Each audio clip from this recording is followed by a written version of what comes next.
सभी लोगों को प्रणाम। जिन परिस्थितियों में और जिस समय में ये संदेश आप लोगों तक पहुंचाने का प्रयत्न किया जा रहा है, ये परिस्थितियां यदि हम लोग सही दृष्टि से देखें तो बड़ी ऐतिहासिक परिस्थितियां हैं। ऐसी परिस्थितियां हैं जो शायद मानवता के इतिहास में और मानवीय सफ़र में पहली बार आई हैं। इतनी चुनौतीपूर्ण, ऐसी त्रासदीपूर्ण परिस्थितियां, हम में से बहुत सारे लोग ऐसे होंगे जिनने अपने जीवन काल के अंदर इस तरह के समय को पहले कभी देखा नहीं होगा। ऐसा लगता है कि जैसे जो वातावरण की विषाक्तता है और मनुष्य के अंतःकरण का अंधकार है, ये दोनों ही भयावह परिस्थितियों के रूप में, एक क्राइसिस के रूप में मानवता के सामने, मनुष्यता के सामने आकर के प्रकट हो गए हैं। और ऐसे समय में जब परिस्थितियां इतनी विषम हो तो न केवल हम लोगों की जिम्मेवारियां भिन्न हो जाती हैं, बल्कि हम लोगों के जो दायित्व हैं वो भी पहले की तुलना में ज़्यादा गंभीर और महत्वपूर्ण हो जाते हैं। परम पूज्य गुरुदेव ने अनेकों कालजयी चिंतन दिए और उन कालजयी चिंतनों में जो एक चिंतन सबसे महत्वपूर्ण दिया वो ये दिया कि आपत्ति काल का अध्यात्म भिन्न हो जाता है। दो तरह के समय गुरुदेव ने कहा कि इंसान के जीवन में आते हैं। एक समय तो वो है जो रूटीन के समय है, सामान्य समय है, और कुछ समय वो हैं जिनको कि हम हिस्टोरिकल टाइम बोलते हैं, असामान्य बोलते हैं। सामान्य समय होता है तो व्यक्ति की दिनचर्या भी सामान्य होती है, गतिविधियां भी सामान्य होती हैं, क्रियाकलाप भी सामान्य होते हैं, जिम्मेवारियां भी सामान्य होती हैं, यहाँ तक कि उसके प्रति अपेक्षाएं भी सामान्य होती हैं। व्यक्ति सुबह उठता है, अपने नित्य प्रति के क्रम को पूरा करता है, नहाता है, धोता है, दाढ़ी बनाता है, माला करता है, करने के बाद फिर काम को जाता है, ऑफिस से लौटता है, सिनेमा देखता है, टाइम पास करता है। पर यदि युद्ध छिड़ जाए तो नियम कायदे कानून बदल जाते हैं, दिनचर्याएं बदल जाती हैं, मार्शल लॉ लग जाता है, छुट्टियां रद्द हो जाती हैं, सिनेमा बंद हो जाते हैं, शॉपिंग रुक जाती है और सामाजिक सुरक्षा सर्वोपरि हो जाती है। यदि हम आज की परिस्थितियों को देखें तो आज की परिस्थितियां ऐसी ही युद्ध की परिस्थितियां हैं, आपत्तिकाल की परिस्थितियां हैं। अंतर मात्र इतना है कि इंसान इंसान से नहीं लड़ रहा, देश देश के मध्य में युद्ध नहीं है, बल्कि इंसान और एक अननोन थ्रेट के प्रति, एक इंसान और वायरस के प्रति का युद्ध आज की परिस्थितियों में लड़ा जा रहा है। हम लोग ध्यान से देखें तो परिस्थितियां कितनी भय से भरी हुई हैं, असुरक्षा की परिस्थितियां हैं। 60 से ज़्यादा देश हैं जो अपने बॉर्डर्स को लॉक कर चुके हैं। ट्रैवल की लिमिटेशंस हैं, रेस्ट्रिक्शंस हैं, कर्फ्यू लग रहे हैं, स्कूल बंद हैं, कॉलेज बंद हैं, शैक्षणिक संस्थान बंद हैं, यहाँ तक कि सेक्रेटरीट बंद हैं, पार्लियामेंट बंद हो रही हैं। और इन सारी परिस्थितियों के बावजूद, इतने सारे रेस्ट्रिक्शंस को लगाने के बावजूद, आज की तारीख में कोरोना वायरस, जिसने कोविड-19 नामक बीमारी को जन्म दिया, वो लगभग 3 लाख के करीब लोगों को अपने चपेट में ले चुका है और शायद संख्या उससे आगे बढ़े। 11,000 से ज़्यादा मौतें आज की तारीख में हो चुकी हैं। पर इसके कारण जो परिस्थितियां पैदा हुई हैं वो भय की हैं, असुरक्षा की हैं, भ्रांति की हैं। प्रश्न उठता है कि ऐसा इस बार क्यों घटा, और उसके शायद 2 उत्तर हैं। पहला कारण तो ये है कि और भी ज़्यादा गंभीर बीमारियां हैं, डायबिटीज़ हैं, कैंसर हैं, ब्लड प्रेशर है, बहुत सारी दूसरी तरह की बीमारियां हैं, और उसकी तुलना में यदि देखें तो इस बीमारी की फैटिलिटी इतनी नहीं है, पर उसके बावजूद आदमी के मन में डर ज़्यादा है। क्यों? क्योंकि आदमी के मन में अननोन के प्रति डर ज़्यादा होता है, अज्ञात के प्रति का भय इंसान के मन में ज़्यादा होता है। जो बाकी की बीमारियां हैं उनके इलाज डॉक्टरों के पास हैं, बीमारियां परिचित हैं, उनको डायग्नोस कैसे करना है, ट्रीट कैसे करना है, गाँव का व्यक्ति भी जानता है। पर ये जो बीमारी है इसके विषय में हम लोग बहुत कुछ जानते नहीं, और जो अज्ञात होता है उसके प्रति का भय आदमी को ज़्यादा सताता है। और इसलिए आने वाले दिनों में जब ज़्यादा चिकित्सकीय शोधें हो सकेंगी तो इनके शायद समाधान को ढूंढ पाना भी उतना सहज हो जाएगा। और जो दूसरा कारण है जो आध्यात्मिक दृष्टि से है वो ये कि अंतरिक्ष में अंधकार ज़्यादा व्याप्त है। और जैसा हम लोग शास्त्रों में पढ़ते हैं कि जब अंधकार ज़्यादा होता है तो भय आता है, भ्रांति आती है। अंधेरा हो तो आदमी कुछ को कुछ समझता है। रस्सी जो है व्यक्ति को सांप नज़र आती है, हिलता हुआ पर्दा भूत नज़र आता है। और जो अंधेरे के प्राणी हैं, सांप, बिच्छू, उल्लू, चमगादड़ निकल आते हैं, सियार, उनकी आवाज़ें व्यक्ति को भयभीत करती हैं। वैसे ही आज की परिस्थितियां हैं, अफवाहें जन्म लेती हैं, आदमी के मन में असुरक्षा आती है, क्या करें क्या न करें, किंग कर्तव्य विमूढ़ जैसी स्थिति आदमी को ज़्यादा परेशान करती है। पर जो अंधेरे का समाधान है वो अंधेरे से लड़ना नहीं है, अंधेरे का समाधान प्रकाश है। और चूंकि गायत्री मंत्र प्रकाश के अवतरण का मंत्र है, नवरात्रि के दिनों की, पावन दिनों की शुरुआत अभी थोड़े दिन बाद होने जा रही है, इसलिए गायत्री परिजन होने के नाते भय से भयभीत होने की आवश्यकता हम लोगों को नहीं है, बल्कि इन चुनौतियों की आंखों में आंख डालकर भ्रांतियों का निराकरण करने की और सामाजिक सुरक्षा को पुनर्स्थापित करने की जिम्मेवारी हमारी है। प्रश्न उठता है कि इन परिस्थितियों में हम लोग करें क्या, और ऐसा क्या है कि हम लोग कर सकते हैं। तो 3 सामाजिक दायित्व हैं और 3 आध्यात्मिक दायित्व हैं जिनके विषय में सोच लेना जरूरी हो जाता है। जो पहला सामाजिक दायित्व है जो इन परिस्थितियों में किया जा सकता है वो ये कि एक जिम्मेवार भारत का नागरिक होने के नाते और वैश्विक नागरिक होने के नाते जो अपेक्षाएं सरकार की, भारत सरकार की, वैश्विक सरकारों की, प्रशासन की, वर्ल्ड हेल्थ ऑर्गेनाइजेशन की, CDC की और अन्य जितने भी वैश्विक संगठन हैं जो इस विषय में एक गंभीर मत रखते हैं, वो जो आज की परिस्थितियों को देखते हुए दिशा निर्देश दे रहे हैं, उनका ध्यान में रखते हुए हर एक को पालन करने की आवश्यकता है। हाइजीन का ध्यान रखा जाए, यदि कहीं पर हम लोग गए हैं तो साबुन से, पानी से कम 20 सेकंड तक धोने का संदेश दिया गया है, क्योंकि इतनी देर में वायरस सरफेस से हट जाता है। खाना बनाते समय में हाइजीन का ध्यान रखा जाए, जो सोशल डिस्टेंसिंग है उसका ध्यान रखा जाए। किसी को भगवान न करे तकलीफ़ हो, यदि हो तो वो तुरंत मेडिकल कंसल्टेशन को ले, डॉक्टर को दिखाए, सही जो है चिकित्सकीय जो सलाह है, परामर्श है उसका पालन करे। आयुर्वेद में जो दिए गए घोषित नियम हैं उनका पालन करें। इम्यूनिटी को बढ़ाने के लिए जो तत्व बताए गए हैं उनको ले, विटामिन्स हैं, मिनरल्स हैं, गिलोय से लेकर के अन्य जो तत्व हैं उनको धारण करें। अभी देव संस्कृति विश्वविद्यालय में भी 5000 के करीब साबुन इसी उद्देश्य और आशय के साथ बना करके रखे गए हैं, तो उनको भी यदि कोई प्रयोग करना चाहे तो प्रयोग करके देख सकता है।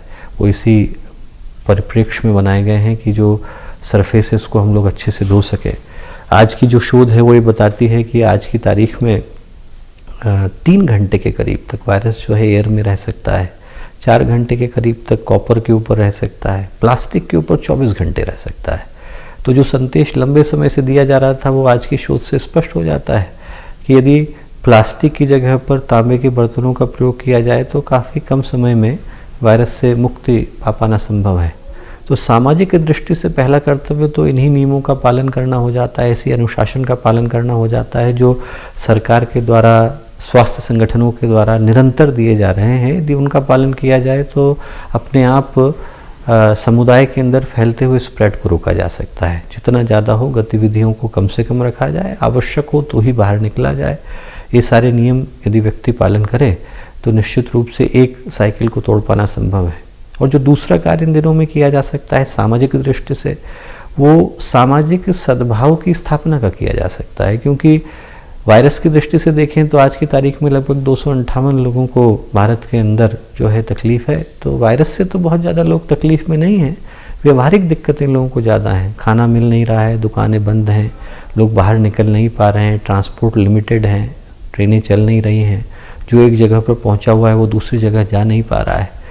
ऐसी तकलीफ़ों में दोस्तों बहुत सारे लोग होंगे मित्र जो कि घर पे जिनके खाना नहीं बन पा रहा होगा, बहुत सारे होंगे जिनके घरों में तकलीफ़ें होंगी, उनके यहाँ पे राशन पानी की दिक्कत होगी।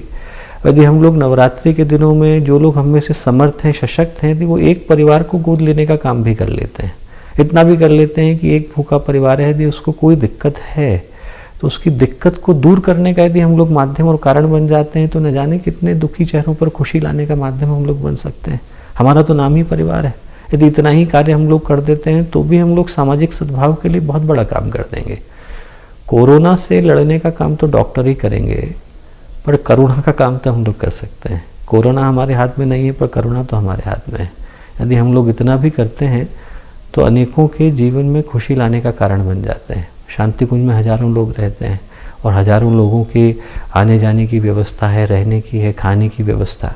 नवरात्रि में भी ऐसा संकल्प लिया जा सकता है कि शांति कुंज के लिए थोड़ा सा हिस्सा रखा जा सके, ताकि जो लोग यहाँ पर निरंतर रह रहे हैं, निरंतर यहाँ पर आवास में हैं और जो लोग नित्य प्रति आकर के जा रहे हैं, उनकी व्यवस्था को बनाने में जो चुनौतियों का सामना करना पड़ रहा है, उन चुनौतियों के समाधान के लिए हमारे द्वारा कुछ हो सके। तो दूसरा संकल्प सामाजिक सद्भाव का हो सकता है। और तीसरा संकल्प दोस्तों उन चीज़ों को स्थापित करने का हो सकता है जो बीमारी अनजाने में हमारे हाथ में पकड़ा गई है। यदि हम ध्यान से देखें तो प्रकृति ने बीमारी के माध्यम से हमारा ध्यान उन व्यवस्थाओं की ओर आकर्षित करने का प्रयत्न किया है जो हम कहीं भूलते नजर आ रहे थे। हम लोगों ने स्वास्थ्य को नज़रअंदाज करना शुरू करा और आज की तारीख में स्वास्थ्य सबसे ज़्यादा प्राथमिकता बन गया है। गुरुदेव ने सत्संकल्प में कहा ही है कि शरीर को भगवान का मंदिर समझकर आत्म संयम और नियमितता द्वारा आरोग्य की रक्षा करेंगे। तो सत्संकल्प का जो दूसरा सूत्र है वो अपने आप ही महत्वपूर्ण हो जाता है, स्पष्ट हो जाता है कि आज की तारीख में हर व्यक्ति अपने स्वास्थ्य का ध्यान रखे। हम परिवारों को भूलते नजर आए तो भगवान ने ऐसी व्यवस्था बना दी कि आप एक कमरे के अंदर रहिए और आपको अपने आप साथ में रह करके एक दूसरे के साथ जुड़ना बैठना जरूरी हो जाता है।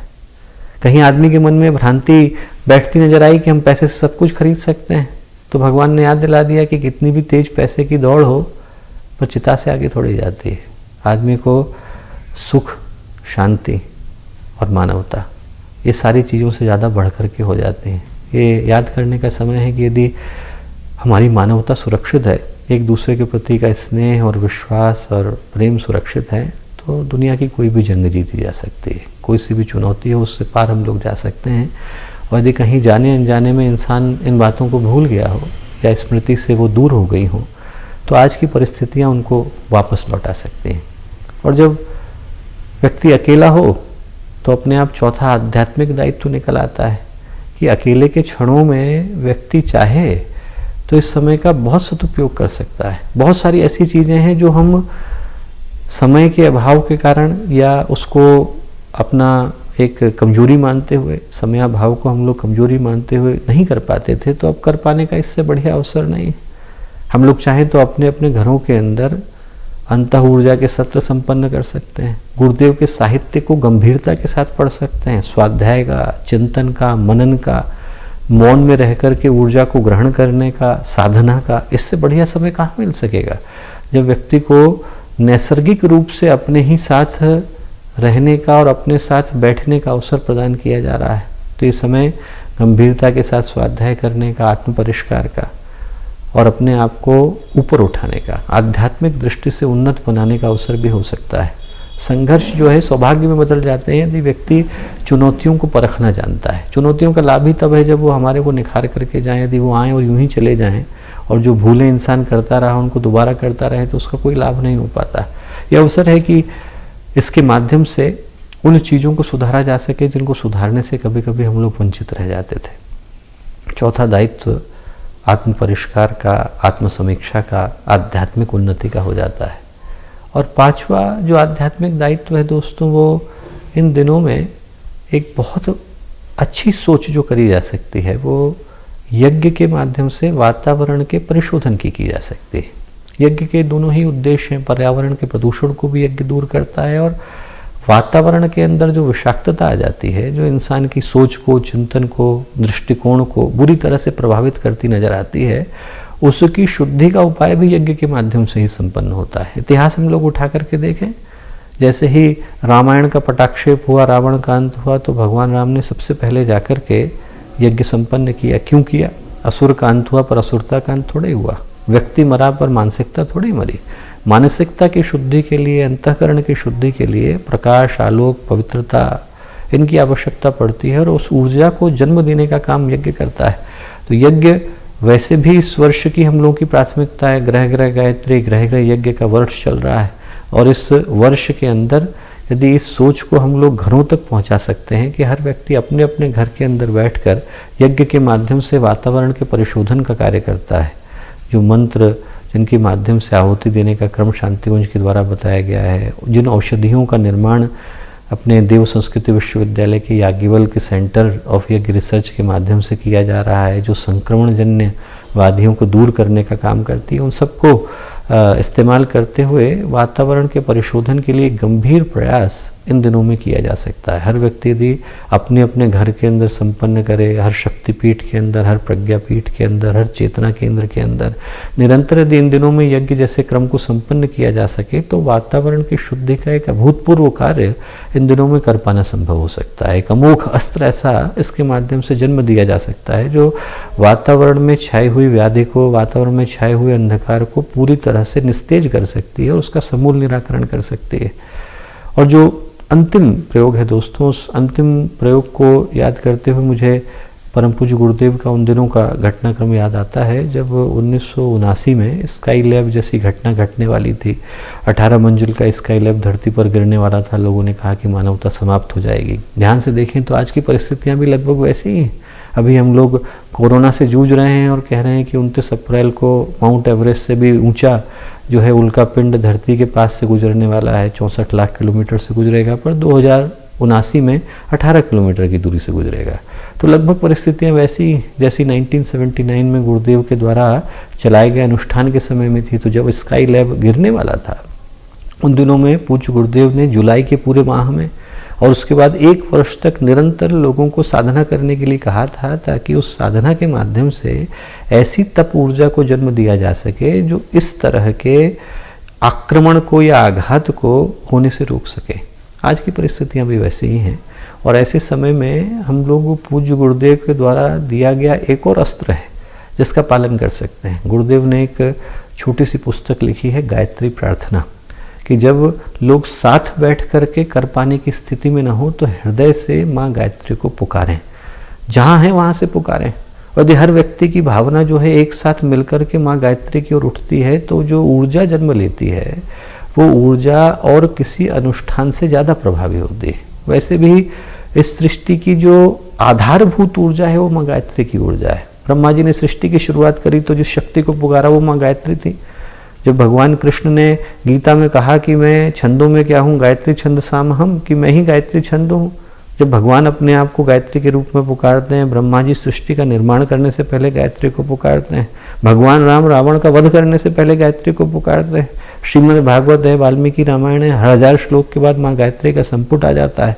तो वो जो तप ऊर्जा है वो अभूतपूर्व है, उसका महत्व जो है किसी भी दृष्टि से कम करके नहीं आंका जा सकता। और आज की परिस्थितियों में जब हमारा ही कर्म, चाहे वो व्यक्तिगत हो चाहे सामूहिक हो, वो बाहर से दरवाजा नहीं खटखटा रहा है, आदमी के चित्त के अंदर से आकर के दरवाजा खटखटा रहा है। उस कर्म की शुद्धि के लिए एक ऐसे ही सामूहिक उपाय को करने की आवश्यकता है। गुरुदेव ने पुस्तक लिखी है गायत्री प्रार्थना और उसमें पहले स्पष्ट किया है कि प्रार्थना है क्या, क्योंकि लोग याचना को प्रार्थना समझ बैठते हैं। याचना नहीं, याचना भिखारी करते हैं, प्रार्थना भक्त करते हैं।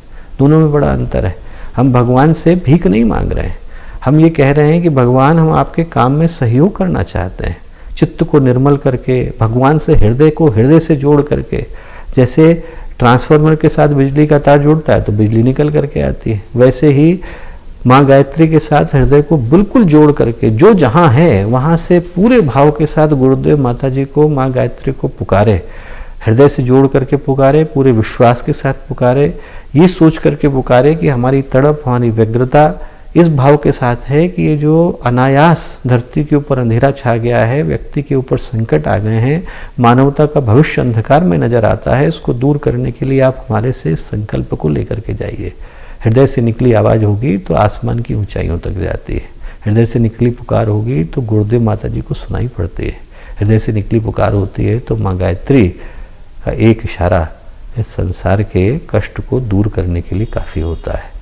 ये कुछ ऐसे प्रयत्न और पुरुषार्थ हैं दोस्तों जो हम इस अवधि में कर सकते हैं। पहला कि सामाजिक दृष्टि से एक जिम्मेवार नागरिक होने के नाते जो अनुशासन है उनका पूर्ण रूपेण हम लोग पालन करें, क्योंकि समय आपत्तिकाल का है, चुनौतियों से भरा है।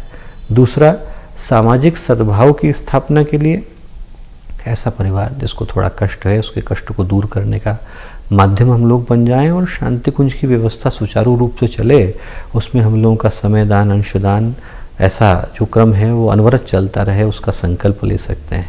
तीसरा, जो गलतियां इंसान कर बैठा है उनको दूर करने का, जो भूले जाने अनजाने हो गई हैं वो इसके बाद न हो, ऐसा प्रण यहाँ से लिया जा सकता है। आध्यात्मिक दृष्टि से अपनी आत्मिक उन्नति के लिए चौथा संकल्प लिया जा सकता है घर घर यज्ञ कराने का प्रयत्न किया जा सकता है। हर केंद्र के अंदर, हर चेतना केंद्र के अंदर, हर प्रज्ञापीठ के अंदर यज्ञ कराने का क्रम अनवरत चले, वातावरण की शुद्धि हो, ऐसा संकल्प लिया जा सकता है। और अंत में व्यक्ति अपनी नियमित की पूजा उपासना के साथ साथ गायत्री की प्रार्थना करे, गंभीरता के साथ करे, गंभीरता के साथ करे। माँ गायत्री को हृदय से पुकारे और उनसे प्रार्थना करे कि इस समय के निराकरण की शक्ति इंसान के हाथ में हो न हो, पर भगवान के हाथ में है, परमात्मा के हाथ में है।